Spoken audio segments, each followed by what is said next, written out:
Eh bien, bonsoir. Ma voix revient et donc je vais reprendre la lecture de Comment vivre la loi 1, partie 1, le choix.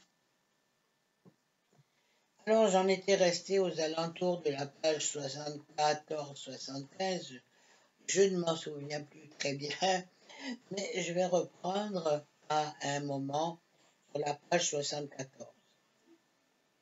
Et donc on en était à, disons, la polarité, le choix, dans le chapitre 2.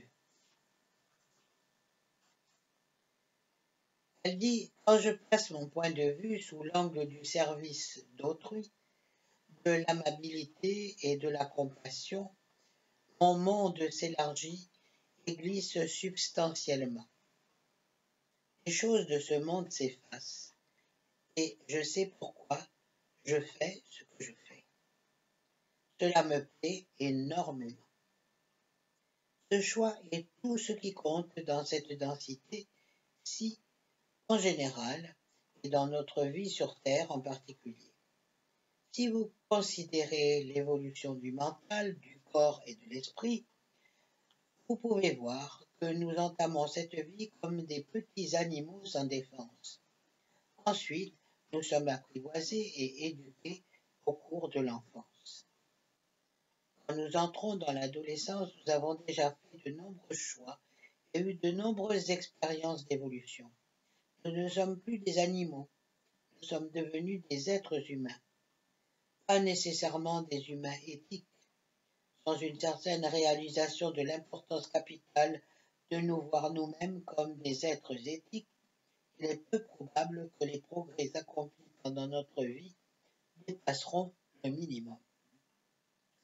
En faisant ce choix et en continuant à choisir avec amour, nous ne créons pas seulement une accélération du rythme de notre évolution spirituelle, nous préparons également au jour du passage qui survient quand on meurt de mort naturelle.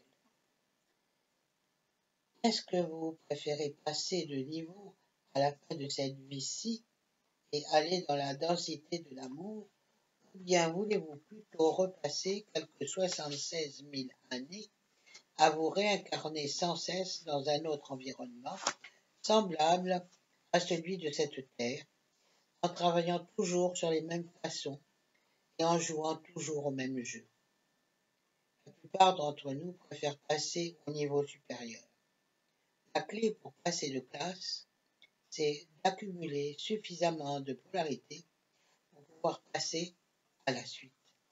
Ici, je fais une parenthèse parce que quand on regarde, disons, les vidéos ateliers de Jean-Michel, donc on nous dit que pour être bon, il nous faut être à peu près 51% pour redoubler notre classe. Et si on redouble, on sera dans les 49%.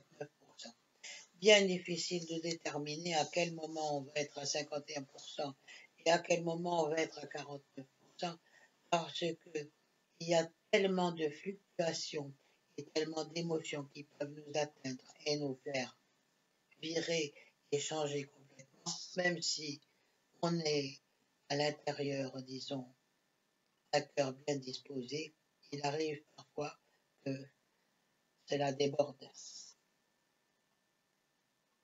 Mettons cela en chiffres. Selon le groupe A, le passage accompli en polarité positive se fait quand le service d'autrui atteint 51% ou davantage. C'est ce que je disais. Autrement dit, si nous pensons plus de la moitié du temps à servir autrui, alors nous obtenons un résultat permettant de monter de classe en polarité positive.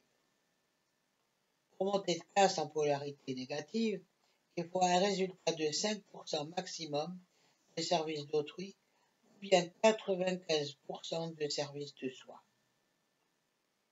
Il est beaucoup plus difficile de monter de classe en service de soi, car l'amour de soi et le souci de soi doivent être très purs.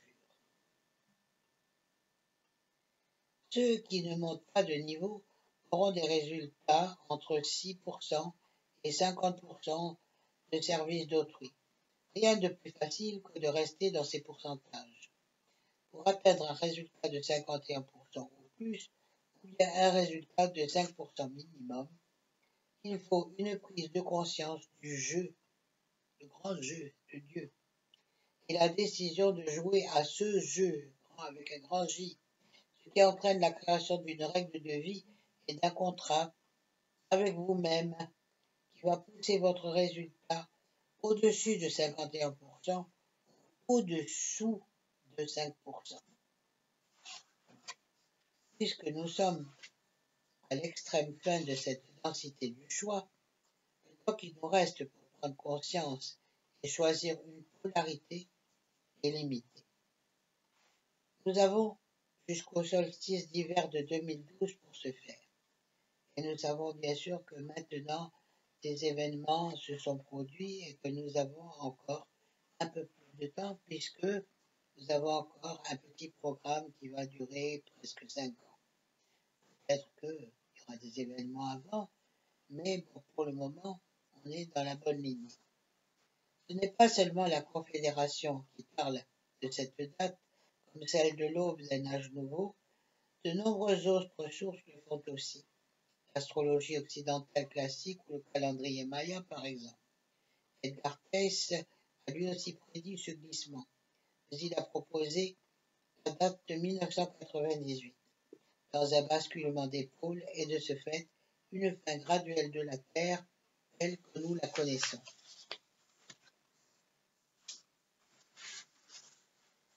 Je prends cette date très au sérieux. Je crois que par notre monde,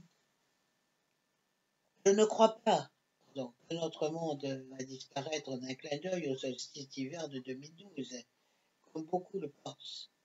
Je crois que les conditions sont en train de changer graduellement sur la planète Terre à mesure que s'efface la troisième densité et que les énergies de la densité suivante entrent dans notre monde terrestre. Pendant un certain temps, la Confédération a parlé de quelques centaines d'années. Il y aura encore des âmes qui vivront sur la Terre dans des corps de troisième densité. Et le corps de quatrième densité de ces gens sera également activé, de sorte qu'ils pourront bénéficier des énergies de quatrième densité qui seront de plus en plus présentes dans l'environnement terrestre. Après 2012, ceux qui vivront ici sur Terre en troisième densité se consacreront aux soins de la planète, en travaillant à réparer les dommages que nous avons provoqués sur Terre au cours de ces 200 dernières années. Le temps du choix sera passé. En fait, bon nombre de ceux qui vivent sur Terre aujourd'hui sont arrivés récemment sur cette terre de densité du choix. Ce sont à présent des pionniers de la quatrième densité qui ont choisi de revenir et d'aider à soigner leur planète natale à titre de première action de service d'autrui dans la densité de l'amour.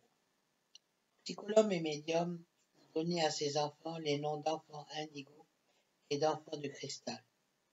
Ce sont ces personnes à double activation qui deviendront petit à petit la population de la Terre. Un hymne que j'ai appris dans l'enfance décrit bien la situation. Voici le début.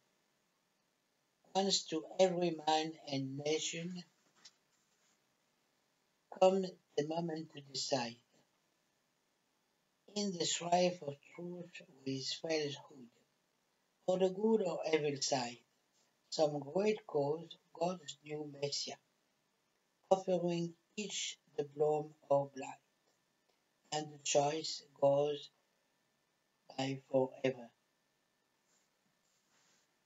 Peace that darkness and that light. Les paroles de Lowell ont une nuance chrétienne, ce qui est dommage dans le cadre du présent rapport. Mais si vous remplacez nouveau Messie de Dieu par amour inconditionnel, cette orientation chrétienne disparaît et le message devient clair comme du cristal. Choisir la vérité, le bien, l'épanouissement et la lumière apparaissent comme des choix excellents.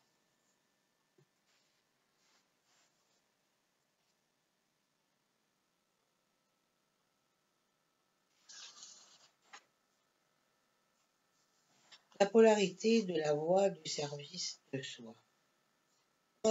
Tout comme il y a ceux dont la voie est celle du service d'autrui, il y a ceux dont la voie est le service de soi et l'asservissement des autres.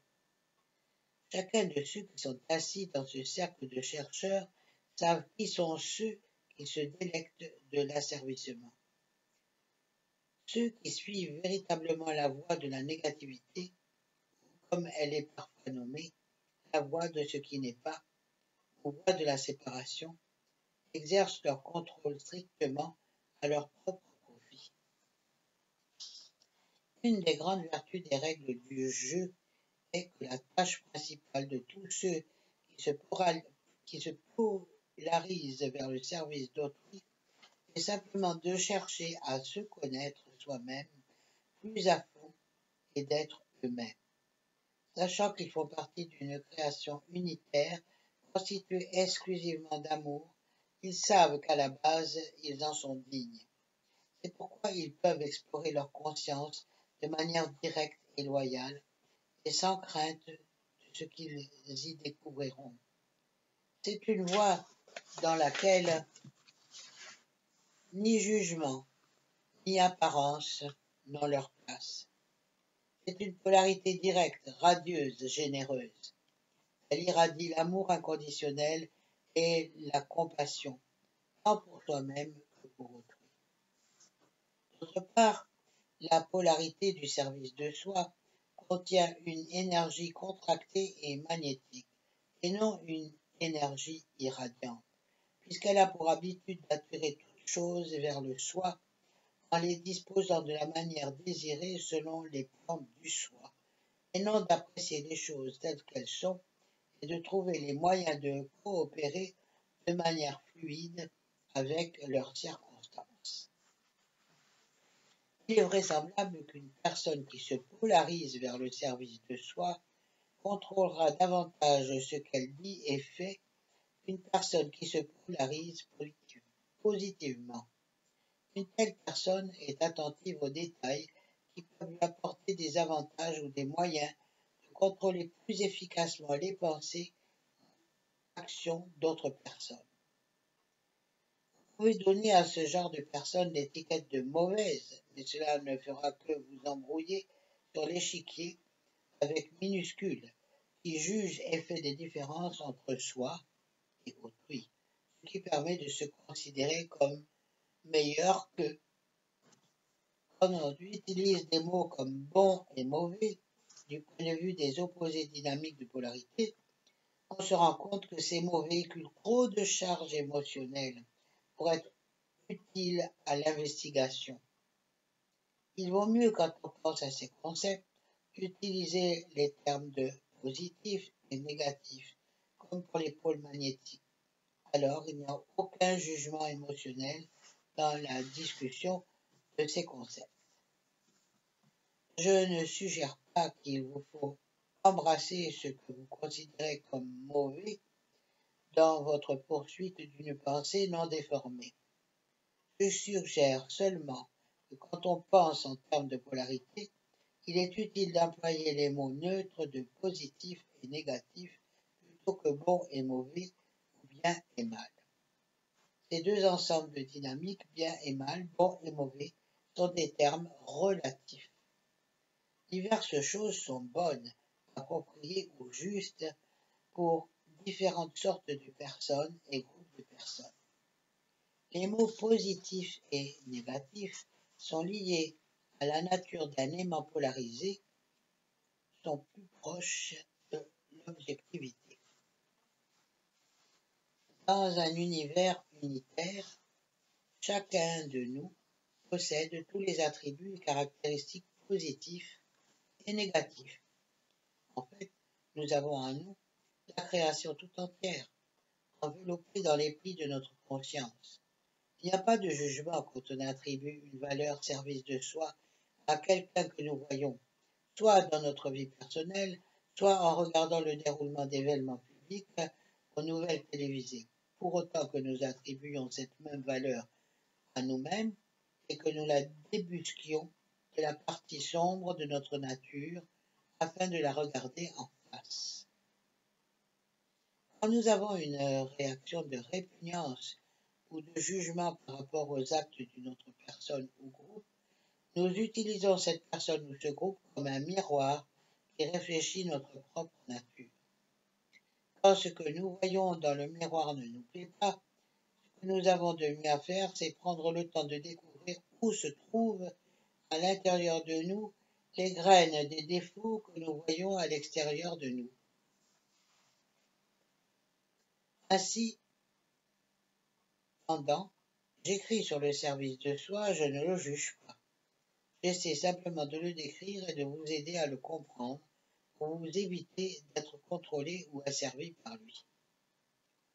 L'essence de l'approche service de soi dans la vie, c'est le contrôle de soi-même et des autres. La personne polarisée vers le service de soi refuse de voir le tout comme faisant un.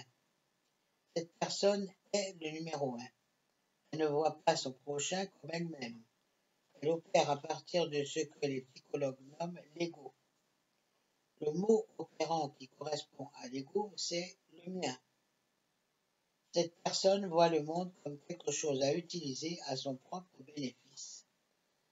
Quand elle veut obtenir quelque chose, elle se l'approprie. Naturellement, la personne polarisée vers le service de soi doit s'identifier par rapport à ce qui est sien. Elle a renié sa propre nature qui est l'amour inconditionnel. Elle est incapable de regarder dans son cœur car elle refuse de l'ouvrir. Dans un monde où tout est un, nous nous retrouvons dans cette disposition. Mais ce concept est inutile du point de vue service de soi. Cette façon de voir est engagée sur la voie de ce qui n'est pas, la voie du soi tout seul, contre le monde. C'est ainsi que la personne polarisée vers le service de soi s'identifie à ses propres idées, intentions et objectifs, à ses possessions et aux gens qu'elle a sous son contrôle. Perdue dans son ego, elle est incapable de lâcher ce qu'elle contrôle, puisqu'elle n'a pas la possibilité d'investiguer la voie de ce qui est, la voie de l'ouverture de son cœur. Dès lors, elle s'agrippe avec ténacité à ce qu'elle contrôle, car ce qu'elle considère comme sien la définit par rapport à elle-même. Est-ce que vous vous rappelez ce tourmenteur dans la cour de récréation de votre école? Il choisissait ses cibles parmi ceux qui étaient incapables de se défendre. Systématiquement, il leur volait l'argent de la cantine ou exigeait des sommes d'argent, journée misérable après journée misérable. Pour le tourmenteur, les autres gens ne sont pas des gens, ce sont des sous-humains. Ce sont soit de potentielles victimes, soit de potentiels alliés utiles. À mesure que nous grandissons, nous continuons à côtoyer des tourmenteurs dans la vie quotidienne. Quand nous conduisons un véhicule, la route est toujours abondamment peuplée de harceleurs. Un de ces harceleurs nous coupera peut-être la route. Récemment, alors que je me rendais en ville, en musardant un matin tôt, le long d'une route de campagne où la circulation était pratiquement nulle et qu'il n'y avait derrière moi aucune voiture décelable à l'œil nu, j'ai dû freiner 4 fois avant d'atteindre l'autoroute parce que, bien ma voiture fut la seule sur la route, les voitures qui abordaient l'autoroute voulaient me dépasser. Un autre exemple de pensée service de soi, qui dans la vie quotidienne au carrefour près de ma maison, il y a 2 signaux d'arrêt régulant la circulation sur 4 bandes. Ces 2 routes étant les seules menant de notre petit village par l'est, le sud et l'ouest. À chaque fois que je sors, je passe par l'un des carrefours et je respecte le signal d'arrêt avant d'emprunter la route à 4 bandes. J'ai souvent été obligé de freiner jusqu'à l'arrêt total avant de poursuivre mon chemin, alors que le conducteur voit bien que j'observe le code de la route et qu'il m'est impossible d'accélérer suffisamment pour traverser le carrefour sans le percuter. Et lui ne freine pas du tout, mais traverse le carrefour devant moi en ignorant le signal d'arrêt. Pourquoi fait-il cela? Parce qu'il en est capable, et aussi parce que, étant donné qu'il suit la voie de ce qui n'est pas, il n'a aucune raison de me voir comme quelqu'un qu'il pourrait respecter. La voiture n'est qu'un objet qu'il peut dépasser puisque j'obéis bêtement aux règles du code de la route. S'il lui arrive de penser à la personne qui se trouve dans la voiture, il la voit comme une part et non comme une personne. En tant que personne de nature, service de soi, il peut se permettre de rejeter toutes les règles excepté celles qui lui conviennent. Il y a de frappants aspects, service de soi, dans la structure de toutes les religions organisées qui exigent la stricte observance de doctrines spécifiques à un système de conviction. L'histoire est riche en exemples de guerre sainte. Quelle contradiction dans ces termes. Il est clair qu'un créateur dont la nature est l'amour inconditionnel ne souscrit pas aux guerres. Cependant, toute personne dont l'identité se base sur mon dogme et ma religion a tendance à conclure que ces idées représentent l'unique manière de croire et que tous ceux qui ne croient pas de cette manière ont besoin d'être persuadés de rejoindre les rangs des vrais croyants, sous peine d'être éliminés, voués à l'enfer après cette vie et à l'ostracisme pendant cette vie. Les diverses inquisitions catholiques romaines sont aussi de bons exemples d'une pensée service de soi. L'Église catholique romaine était tellement désireuse de contrôler autrui pour son propre bien qu'elle a torturé à mort d'innombrables personnes en essayant de leur faire confesser des péchés supposés. L'idée était que le corps devait mourir pour que l'âme n'aille pas en enfer. D'innombrables innocents ont été condamnés à être torturés et à mourir parce qu'ils cueillaient des herbes médicinales et ont de ce fait été accusés de sorcellerie. Davantage encore sont morts pour des divergences d'opinion. Galilée, par exemple, a été forcé par l'Inquisition à renoncer à la théorie de Copernic, qui énonçait que c'est la Terre qui tourne autour du Soleil et non l'inverse. L'ancienne vue du monde était que celui-ci était plat au centre de l'univers et que le Soleil et tous les autres étoiles et planètes orbitaient autour de la Terre. Galilée était convaincu que Copernic avait raison. On dit qu'à l'époque il aurait marmonné, et pourtant elle tourne. Heureusement, ses persécuteurs n'avaient apparemment pas l'ouïe aussi fine que ses biographes. Quand on regarde la scène du monde d'aujourd'hui, on peut toujours trouver des exemples de ce fanatisme religieux. Il semble que les mondes chrétiens, musulmans et juifs abritent en leur sein des fractions qui aspirent à l'Armageddon.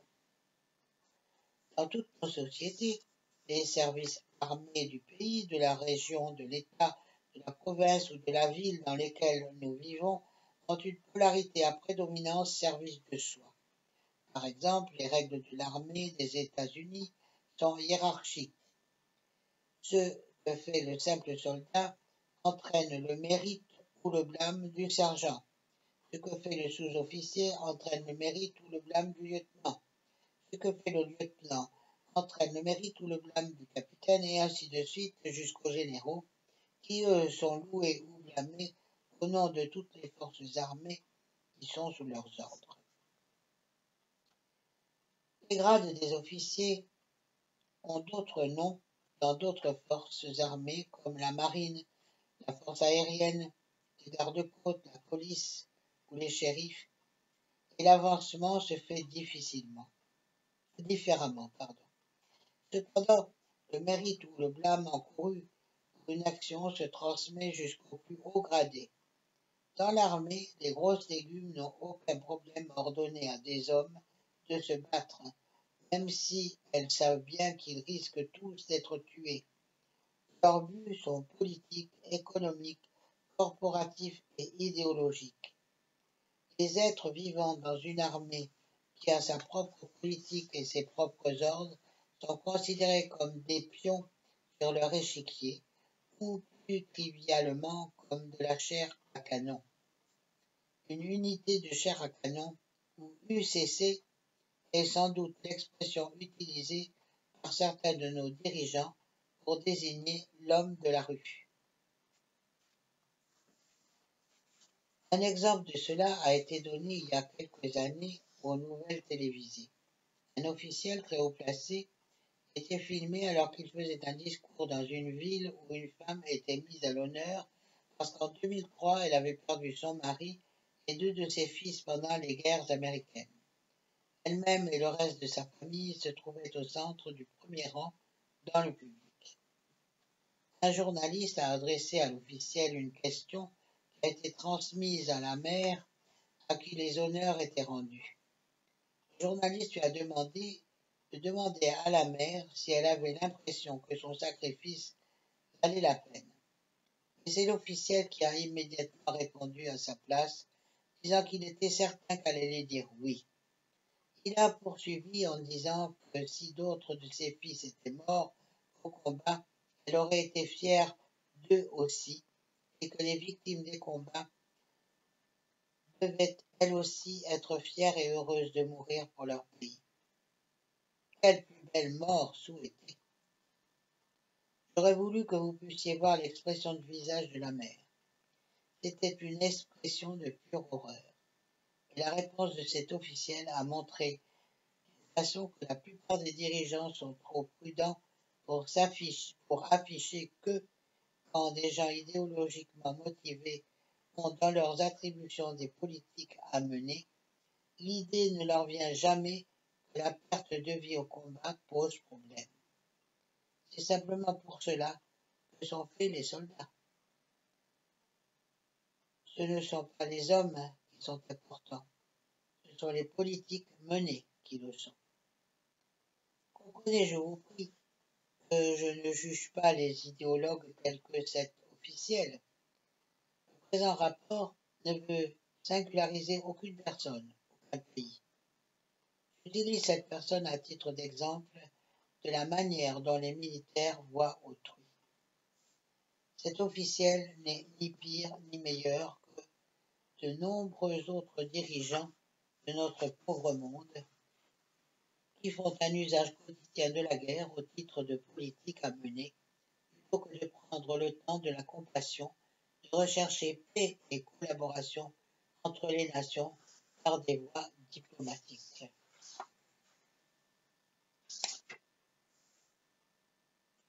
Il est bon d'analyser en profondeur, à ce moment télévisé, pour comprendre la polarité du service de soi.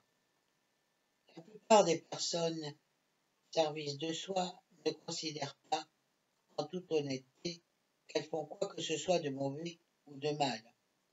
Et en fait, notre gouvernement a mis en place une explication bien rodée à chaque décision de poursuivre des politiques agressives. Il n'y a absolument aucune reconnaissance des pertes de ceux qui tombent au combat, et pour leur discerner le titre de héros et s'en souvenir lors de commémorations officielles. Une autre source de cette même pensée, service de soi, se trouve au sein des entreprises. Comme chez les militaires, toute louange gravit les échelons jusqu'aux hauts dirigeants de l'entreprise. Comme chez les militaires, des mesures extrêmes sont considérées comme acceptables dans la course à la réussite. L'assassin loué pour éliminer un concurrent dangereux n'a aucun grief contre l'administratif ou le scientifique qu'il tue pour de l'argent. L'assassinat est juste un job. Quand un groupe mafieux brise les jambes d'un homme qui n'a pas payé une dette de jeu, ce n'est pas personnel. C'est seulement du business. Cette dépersonnalisation des gens est au cœur de la pensée service de soi. Chaque jour, on assiste à d'innombrables actions service de soi non mortelles accomplies par des entreprises. Certaines sociétés ont pour politique, reconnue publiquement ou non, de licencier de bons employés expérimentés qui approchent de l'âge de la retraite pour épargner sur les coûts de leur retraite et de leur haut salaire. Elles remplacent des gens par des travailleurs plus jeunes et moins expérimentés qui peuvent être engagés à bien moindre coût et à qui elles n'offrent peut-être pas de pension du tout.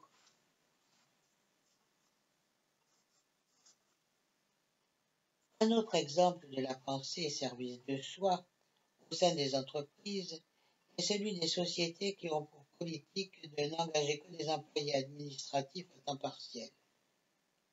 Elles le font pour ne pas être obligées de leur accorder davantage légaux, ce qui permet à cette société de conserver ses profits du bénéfice des hauts dirigeants de l'entreprise.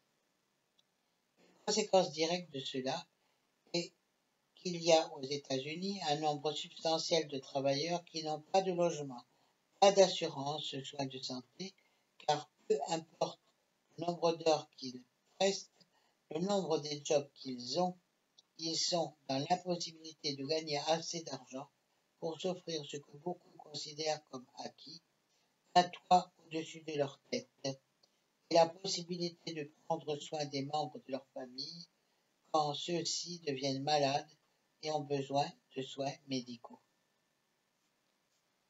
Sans doute la pensée service de soi est-elle à son comble dans le militaire, le religieux et l'industriel d'une nation, combinent leurs forces pour obtenir ce qu'ils veulent. Nous voyons en ce moment même les effets d'un mélange de forces gouvernementales et religieuses en de nombreux endroits du monde. Un exemple, quand les prédicateurs attitrés de grandes congrégations demandent à leurs ouailles de voter pour tel ou tel homme, tel ou tel parti, c'est une chose d'interpréter des textes bibliques, c'en est une autre de dire aux gens comment ils doivent voter en suggérant que ce sujet fait partie des convictions religieuses. En fait, les débuts de notre pays s'est enraciné dans le désir des gens d'avoir la liberté de croyance et de pouvoir pratiquer leur foi sans aucune restriction imposée par le gouvernement.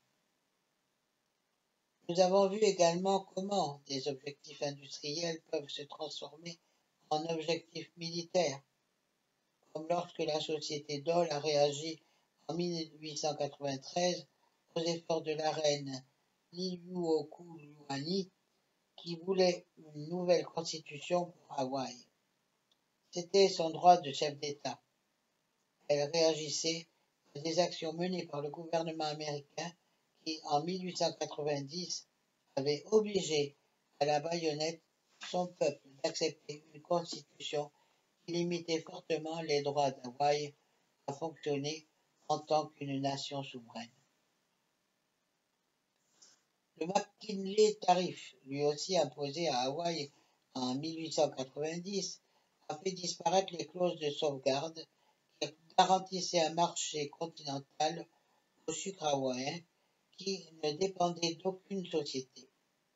Le groupe Dole voulait que la reine leur réserve toutes les récoltes de sucre. Et la reine s'efforçait de regagner un pouvoir souverain sur un commerce au bénéfice des Hawaïens et non au bénéfice de M. Dole et de la société de celui-ci.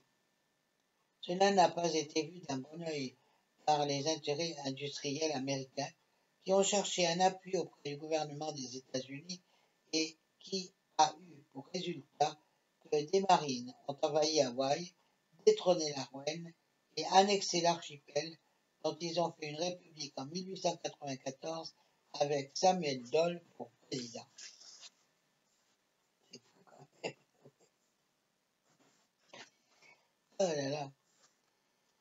Un intéressant ouvrage Overthrow, paru en 2005, décrit document à l'appui de nombreuses autres situations dans lesquelles le gouvernement des États-Unis a fait l'ouvrage réclamé par de grandes compagnies pour permettre à ces industries américaines de faire à leur grand profit des affaires dans les pays étrangers.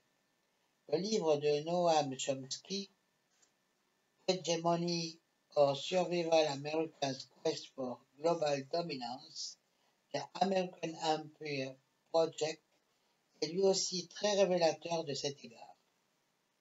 Pour quelqu'un qui se polarise vers le service de soi, c'est lui contre le monde, ou bien s'il s'identifie un groupe comme étant sien, c'est nous contre eux.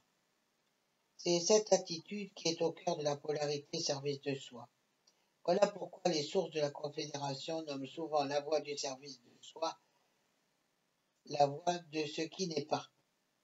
parce que métaphysiquement parlant, il ne peut y avoir un homme ou un groupe contre le reste du monde. Nous, tous sommes le monde. Il est facile de prendre des décisions au service de soi dans la vie quotidienne.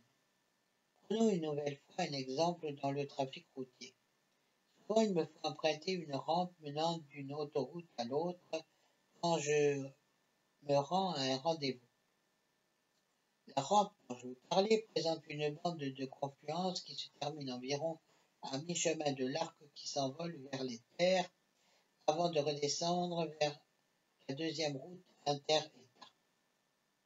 D'habitude, je suis bonne fille et je m'aligne dans la bande de gauche qui se poursuit jusqu'à la deuxième route. Mais à l'occasion, quand je suis en retard, j'utilise la bande de confluence, ce qui incommode le conducteur qui doit freiner pour me laisser entrer dans la file et de ce fait ralentit tous les véhicules qui le suivent. Mon motif, c'est mon retard. Cependant, en empruntant la bande de confluence, je contrarie consciemment d'autres personnes. Cela paraît peu de choses, mais ces petits choix de la conscience que l'on prend sont ce qui constitue notre travail sur le grand échiquier. Voici encore un autre exemple de moment service de soi dans la vie de tous les jours. Vous rompez en deux un sandwich et une partie est plus grande que l'autre. Si vous gardez pour vous la plus grande part et donnez la plus petite à votre camarade, c'est une action au service de soi en ce sens qu'elle place vos besoins et désirs avant ceux d'autrui. Ceci réduit la polarité positive résultant du partage de votre nourriture. Ou bien disons que vous êtes assis sur une chaise inconfortable pendant une réunion. Un membre du groupe quitte la pièce pour un moment. Vous vous asseyez sur sa chaise qui est plus confortable en vous disant que vous avez le dos fragile et que vous avez davantage besoin que lui d'un siège confortable. C'est un acte de service de soi, en ce sens que vous faites passer vos propres besoins avant ceux d'autrui. Maintenant, si vous parlez plutôt à la personne qui occupe le siège plus confortable, lui expliquez que votre dos vous fait souffrir et lui demandez de bien vouloir changer de siège avec vous, vous témoignerez du respect envers cette personne en la voyant comme égale à vous, en lui demandant son aide. Vous restez de ce fait dans la polarité service d'autrui. La différence est celle qu'il y a entre prendre et demander, si l'on peut prendre. Les parents sont les premiers exemples de choix service de soi pour leurs enfants. Le bébé est sans défense quand il naît. Les parents doivent absolument avoir le contrôle total de la vie de leur enfant pour pouvoir le préserver. Cependant, notre culture postule que les parents conservent ce droit de contrôle tout au long de la scolarité primaire, secondaire et supérieure, à l'exception de la maltraitance physique. Nous savons tous que, même lorsque leurs enfants sont devenus adultes, certains parents continuent à exercer un contrôle sur la vie de leurs enfants. Les manipulations exercées sur un enfant devenu adulte, sur sa partenaire ou ses enfants sont très pénibles pour l'enfant et sa famille, qu'il accepte ou non le contrôle de ses parents. De tels parents expliquent que tout cela est pour le bien de leur progéniture. Persister dans cette manière de voir les choses ne fait que prolonger leur pouvoir dans notre société et dans notre propre nature. Je ne veux pas suggérer qu'il y aurait dans le monde extérieur une quelconque résistance. Oh, ah bon, on a une coupure de courant.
quelconque résistance et une augmentation de la compréhension de la polarité.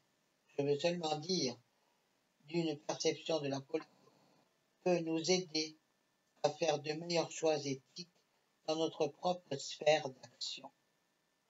L'unique tâche de celui qui joue au grand jeu est de travailler sur lui-même.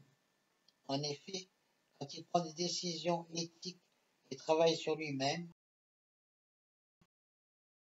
intérieur. Bien, eh bien alors on va arrêter là, parce que c'est pas possible, on voit plus rien.